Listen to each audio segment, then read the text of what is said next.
এর মন খারাপ লাগুক ভালো লাগুক এটা দেখার কারো সময় নেই। বন্যায় নিজেদের বাড়ির পানি উঠছে, নিজের মন একদমই ভালো না। আসসালামু আলাইকুম। সময় মতো রান্না, বাসার রান্না, সংসারের রান্নাগুলো টাইম মতো করতে হবে। তো এখন রান্না বসাই দিলাম। প্রথমে একটা প্যান বসাই দিলাম, এরপর এখানে দিয়ে দিচ্ছি পেঁয়াজ আর কাঁচামরিচ। কাঁচামরিচটা দিয়ে আমি এই রান্নাটা বসাচ্ছি। আমার 3-4 দিন আগে আপনাদের ভাইয়া লাউ আছে, ছোকলা দিয়ে আর আলু দিয়ে ভাজি করবো, তাই কীভাবে বসাচ্ছি পুরো রেসিপি করে সবাই সাথে থাকবেন প্লিজ। আর আমার রেসিপিটি ভালো লাগলে সবাই একটু শেয়ার করে দেবেন প্লিজ, আপনাদের মাধ্যমে যেন অন্য আরেকজন দেখতে পায়।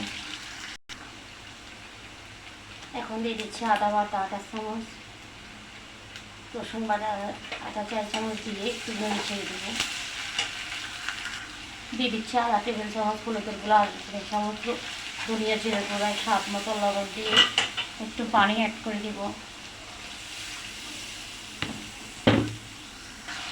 এরপর মশলাটা খুব ভালো করে কষানো হয়ে গেছে, দিয়ে দিচ্ছি ভাজিগুলো।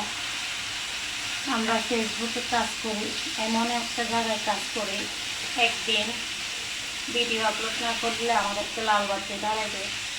যতই সমস্যা থাকুক কাজ করতে হবে, তাই মন খারাপ যেন তারপরেও রান্না করতেছি। সংসারেও তো ফ্যামিলির বাচ্চা আসা, হাজব্যান্ড না খাইতে থাকতে পারবে না, তাই ব্যস্ততা যতই থাকুক করলাম।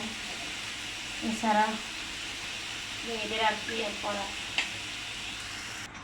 কালকে একদম মন বেশি খারাপ ছিল, তো আমি একটু ভয়েসও দিই নাই। আল্লাহর রহমতে আপনাদের তো এখন বাড়িতে একটু একটু পানি কমছে। তো বাজিটা 5 চুলায় দিয়ে দিলাম, মিডিয়াম আছে।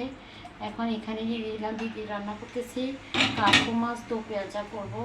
তো এখানে 1 কাপ পরিমাণ পেঁয়াজ দিয়ে দিলাম পরিমাণ মতো তেল।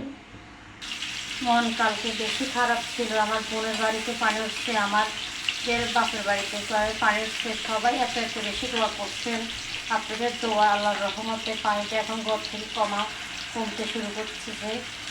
তো আমি এখন দিয়ে দিচ্ছি আদা বাটা আর রসুন বাটা দিয়ে একটু নেড়ে ছেড়ে দিব। আদা রসুনের কাঁচা গন্ধটা চলে যাওয়ার পর হলুদের গুঁড়া, ধনিয়া জিরা গুঁড়া, স্বাদ মতো লবণ, লাল মরিচের গুঁড়া দিয়ে একটু নেড়ে ছেড়ে দিচ্ছি। তারপর একটু পানি দিয়ে দেবো। তো আসলে আমার ভাই একটা ফ্রিজ কিনছে, কিছুদিন হয়েছে, মানে 1 সপ্তাহ আগে খেয়েছে।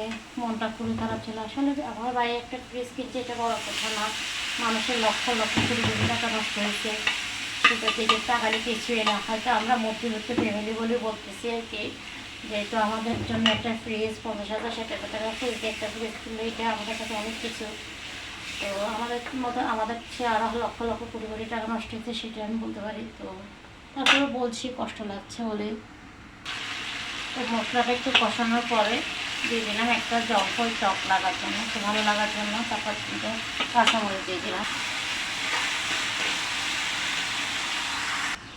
এরপর দিয়ে দিচ্ছি মাছগুলা।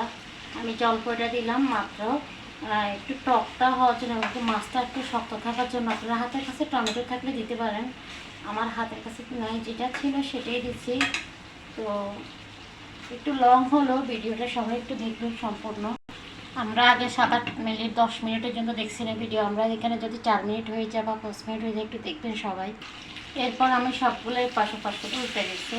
মশলা ভালো করে কষানোর পরে এখন একটু পরিমাণ মতো পানি দিয়ে দিচ্ছি, দিয়ে একটু ডেকে দিব। তো কিছুক্ষণ সময় নিয়ে রান্নাটা সেরে দেবো। তো সবাই একটু রান্নাটা দেখবেন, ইনশাল্লাহ আপনাদের কাজে আসবে। যারা একদম নতুন গৃহিণী তাদের জন্য অনেক কাজে আসবে ইনশাল্লাহ। বাড়ির ভিতরে একদম সব কিছু একদম পানির ভিতরে একদম সব কিছু ডুবে গেছে। শুধু ফ্রিজটার জন্য কষ্ট লাগতেছে, মানে 1 সপ্তাহ নিয়েছি, তাই একটু খারাপ লাগছে। বললাম আপনাদের সাথে শেয়ার করলাম। আসলে আমার কষ্ট খারাপ লাগলে তো কিছু করার নেই, আমার হচ্ছে অনেক লক্ষ কোটির জিনিস মানুষের নষ্ট হয়েছে। তো আমার রান্নাটাও কমপ্লিট হয়ে গেছে। তো কেমন হয়েছে সবাই কমেন্টে জানা। আজকের মতো বিদায় নিচ্ছি, আল্লাহ হাফেজ, আসসালামু আলাইকুম। সবাই আমার জন্য বেশি বেশি করে দোয়া করবেন। আবারও বলছি একটু শেয়ার করে দিবেন আমার ভিডিওটি।